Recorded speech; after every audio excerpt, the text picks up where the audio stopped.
Generation Z is completely freaking out over the possibility that TikTok could be banned, Michael Snyder reports. What happens when millions of TikTok influencers scream in horror all at once?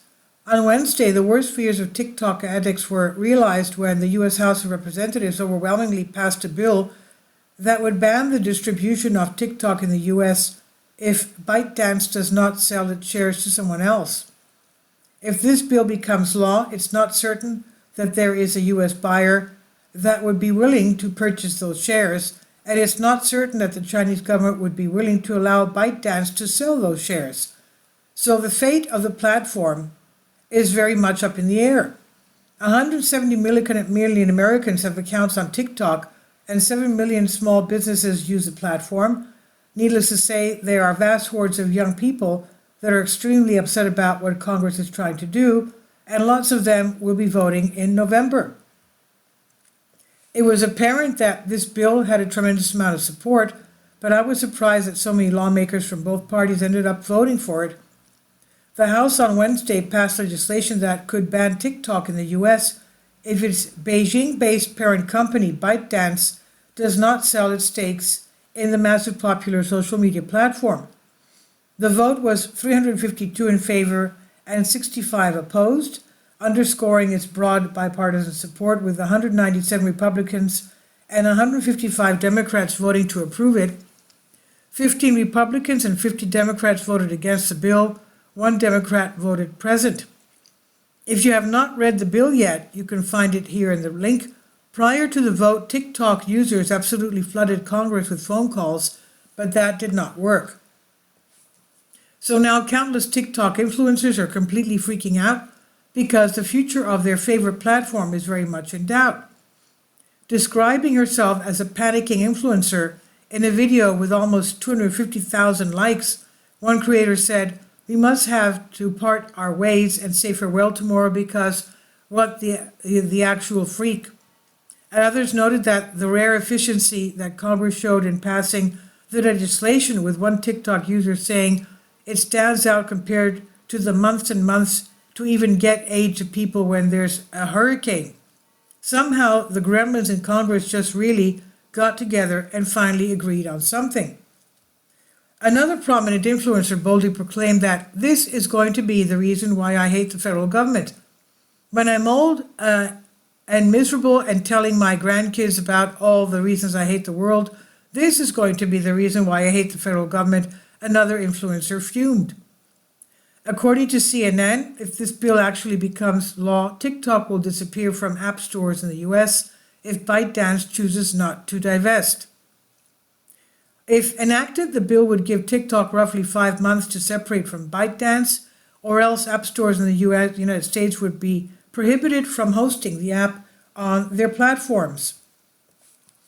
App stores that violate the legislation could be fined based on the number of users of a banned app.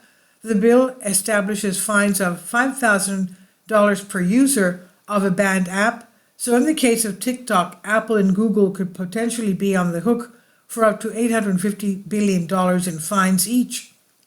It's unclear if ByteDance would agree to sell or spin off TikTok. If it did, the company could struggle to find an American buyer willing to shell out despite the app's popularity. TikTok is worth an estimated $100 billion, according to Wedbush analyst Dan Ives, and many major U.S. tech companies already have faced fierce regulatory scrutiny that could prevent them from making such a major acquisition. But of course, even if TikTok was banned from app stores, that would definitely not kill the platform. The 170 million users that have already downloaded the app would still be able to use it, and new users would likely be able to download it using a VPN. If TikTok were banned in the US, the hundreds of millions plus users who have already downloaded the app would still likely be able to access it. New users would also potentially be able to download it using virtual private network or VPN. Even when the app's removal from app stores, and experts expect that TikTok resourceful US fans would still find ways to continue using it. And at this point, it's very unclear whether this bill will be able to get through the US Senate. The TikTok's bill in the Senate is uncertain, as the Senate is unlikely to pass the bill as is. Senator John Cornyn, Republican from Texas, said, "I think it's more than likely that we will take up their bill and amend it and say we've come up with some areas that we think it needs improvement.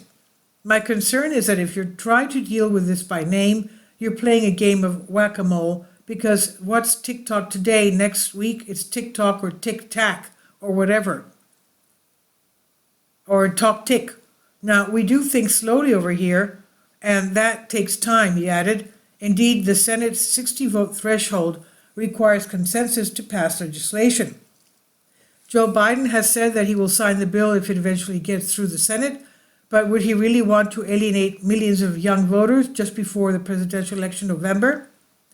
Donald Trump seems to realize what will be better for his political future, and so he has come out against banning TikTok. Former President Trump came out against the app's ban. He said, "If you get rid of TikTok, Facebook and Zuckerschmuck will double their business." Trump said in a post on Truth Social, "I don't want Facebook, who cheated in the last election, doing better. They are a true enemy of the people," the 45th president said. I think that Trump makes a legitimate point. Without a doubt, TikTok is doing a tremendous amount of damage. For a long time, TikTok has been promoting very harmful content. And for a long time, TikTok has been suppressing content that many of us would consider to be good. TikTok clearly has an agenda, and they are using their power to shape how our young people think.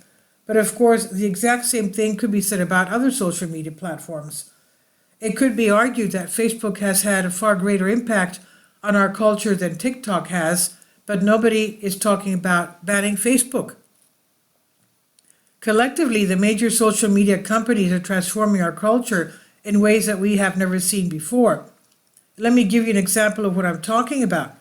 According to a brand new Gallup survey that was just released, 22.3% of all Gen Zers now identify as LGBTQ+. Pollsters reported that overall each younger generation is about twice as likely as the last to identify as LGBTQ+. Now, in the entire history of our country, we have never seen a shift of this magnitude. At this point, nearly 30% of Gen Z women are now identifying as LGBTQ+. If you ban TikTok, that's barely going to do anything to stop the cultural tsunami that we're witnessing. For many of our politicians, the reason why TikTok is such a big deal is because it is controlled by China. This just shows how much things have changed. For many years, I've been warning my readers that China is our enemy. A decade ago, most people thought that was absurd. Over and over again, I would be told that China is our friend and that a war with the Chinese would never happen. But now most of our politicians clearly believe that China is our enemy, and if they consider China to be a friend, there is no way that they would be trying to ban TikTok. Relations between the US and China are rapidly deteriorating, and it won't be too long before they reach a breaking point. This is by Michael Snyder on the Economic Collapse blog. Please leave your comments. Thank you for your support. About the author, Michael Snyder's extremely controversial new book entitled Chaos is available in paperback and for Kindle on Amazon.com. He's also written 7 other books that are available on Amazon, including End Time, 7-Year Apocalypse, Lost Prophecies of the Future of America, The Beginning of the End, and Living a Life That Really Matters, commissions earned.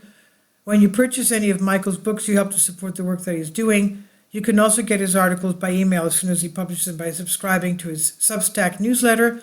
Michael has published thousands of articles on the Economic Collapse blog, End of the American Dream, and The Most Important News. And he always freely and happily allows others to republish those articles on the other websites.